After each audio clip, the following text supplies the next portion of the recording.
Good morning, participants. I am Mr. Tanduku Ramakrishna, retired accounts officer in State Government Engineering Department, and presently working as the accounts officer in Amaravati Metro Rail Corporation since 2016.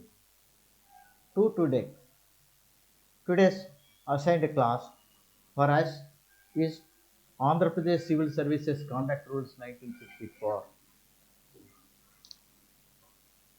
మనం ఈరోజు Andhra Pradesh civil services conduct rules 1964 ఏ విధంగా ఉత్పన్నమయ్యాయి, అసలు వీటి యొక్క ఆవశ్యకత ఏంటి, importance ఏంటి, ఇవి మనని ఏ విధంగా పరిపాలించబడుతుంటాం వారి రూల్స్ కింద అనేది తెలుసుకుందామండి. AP civil service rules came in to force automatically by virtue of entering in to government service. అంటే మనం గవర్నమెంట్ సర్వీస్లో జాయిన్ అవ్వగానే ఆటోమేటిక్గా ఇన్హరెంట్గా ప్రభుత్వం తరఫున కొన్ని రూల్స్ని మనం తూచా తప్పకుండా పాటించవలసిన విధి ఉంది. అంటే ఏంటంటే ఇది మన సర్వీస్ ఎంటర్ అవుతుంటేనే మనం ఆ రూల్స్కి అతిక్రమించకుండా ఆ రూల్స్కి లోబడి మనం పనిచేయాల్సి ఉంటుంది. ఇవి మనకి ఎక్కడ కమ్యూనికేట్ అయినట్టుగా కనపడవు, కానీ మనం ఆ రూల్స్ కింద మాత్రమే పరిపాలించబడుతుంటాము. These rules are called Andhra Pradesh civil services conduct rules 1964. వీటిని ఆంధ్రప్రదేశ్ సివిల్ సర్వీస్ రూల్స్ 1964 కింద అంటారు. ఇవన్నీ కూడా మనం ప్రభుత్వ సర్వీస్లో జాయిన్ అవ్వగానే ఏ క్యాడర్లో జాయిన్ అయినప్పటికీ కూడా ప్రతి ఉద్యోగి ఈ సర్వీస్ రూల్స్ కింద గవర్న్ అవుతాడు. So there are rules about 26 ఉన్నాయండి. బ్రీఫ్గా చదువుకుందాము. ఈ కాండక్ట్ రూల్స్ వల్ల మనకి ఏమైనా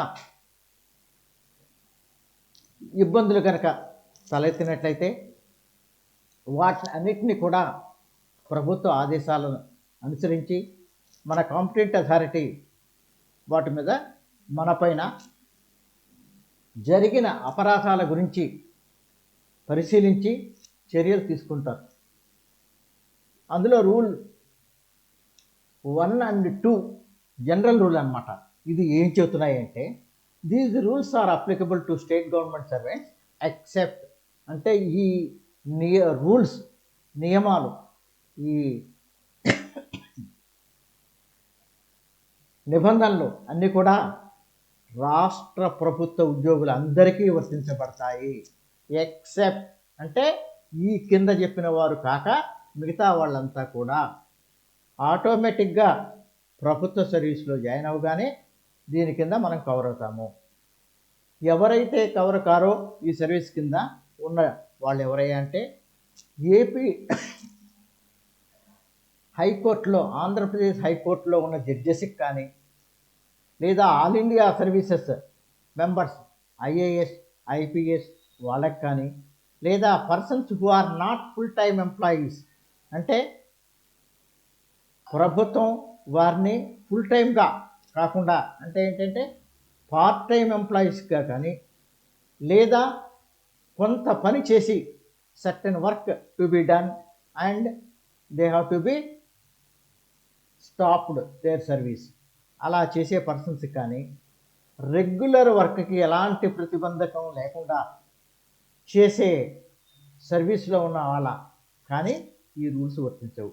అలాగే ఫుల్ టైం కానీ, లేదా ఎవరి జీతాలైతే కంటింజెన్సీస్ నుంచి పేమెంట్ చేయబడతాయో అలాంటి కంటింజెంట్ సిబ్బందికి కానీ, లేదా గ్రామ నౌకర్లు, గ్రామ అధికారులు వాళ్ళకి కానీ, ఈ 5 కేటగిరీస్లో చెప్పిన వాళ్ళకి ఈ నియమ నిబంధనలు వర్తించవు.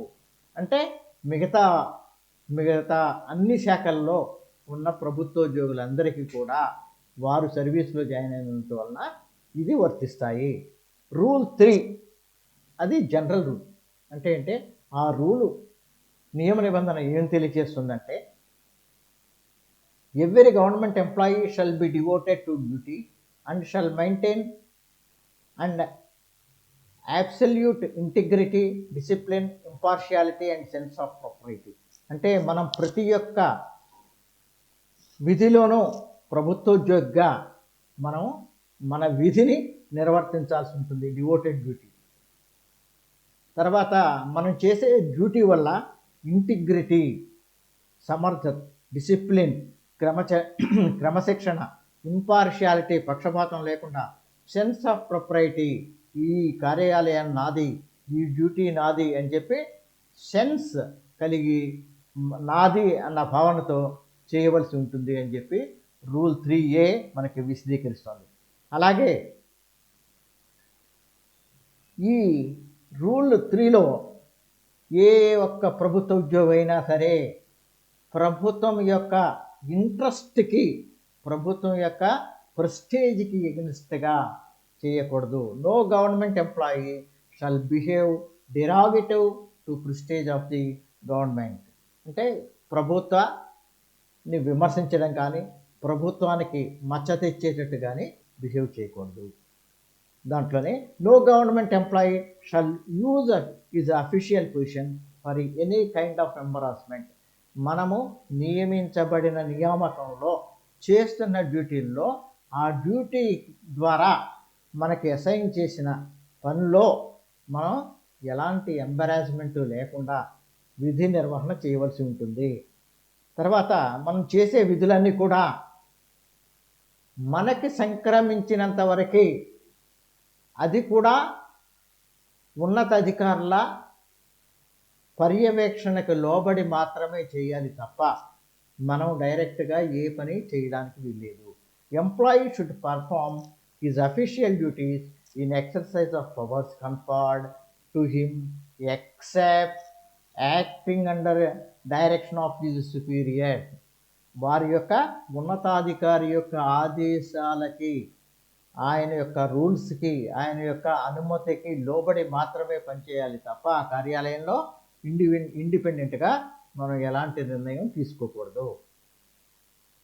తర్వాత ఈ జనరల్ రూలు 14 సంవత్సరముల లోబడి ఏ ఎంప్లాయీ కూడా ప్రభుత్వ నియామకానికి అర్హుడు కాదు అని చెప్తుంది. Prohibition of children for employment below 14 years of age.